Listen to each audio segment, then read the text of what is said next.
Kintsugi adalah seni memperbaiki keramik pecah yang berasal dari Jepang. Teknik ini menggunakan pernis yang dicampur bubuk emas, perak, atau platinum untuk merekatkan kembali pecahan keramik. Hasilnya bukan cawan yang kembali seperti baru, melainkan cawan yang justru memiliki garis-garis emas yang memperlihatkan bekas retakan. Dalam pandangan umum, retakan adalah cacat yang harus disembunyikan. Namun, Kintsugi menentang pola pikir itu. Kerusakan tidak selalu mengurangi nilai, justru bisa menjadi sumber nilai baru yang unik. Dalam kehidupan sehari-hari, kita sering terjebak pada standar kesempurnaan.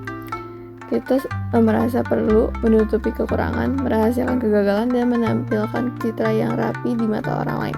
Kegagalan sering dianggap aib, suatu yang harus dilupakan secepat mungkin. Padahal, jika kita mau melihat dengan sudut pandang Kintsugi, kegagalan adalah bagian dari kisah hidup yang dapat memperkaya diri. Sama seperti keramik yang letaknya diisi emas, pengalaman pahit dapat menjadi hiasan yang menambah keindahan pribadi seseorang. Coba bayangkan, sebuah cawan kesayangan terjatuh, pecah menjadi beberapa bagian. Banyak orang akan membuangnya, atau kalaupun diperbaiki, mencoba menyembunyikan retaknya.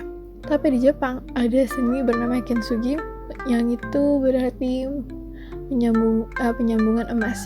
Pecahan itu direkatkan dengan pernis dan bubuk emas, lalu justru ditampilkan dengan bangga.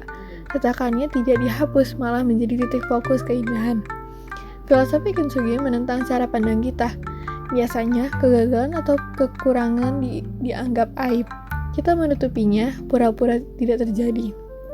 Padahal, seperti garis emas di keramik, pengalaman pahit bisa memberikan nilai baru. Pertanyaannya, kenapa kita sulit memandang retakan dalam hidup dengan cara yang sama? Prinsip ini sejalan dengan firman Allah. Boleh jadi membenci sesuatu padahal ia baik bagimu, dan boleh jadi kamu menyukai sesuatu padahal ia buruk bagimu. Allah mengetahui sedangkan kamu tidak mengetahui.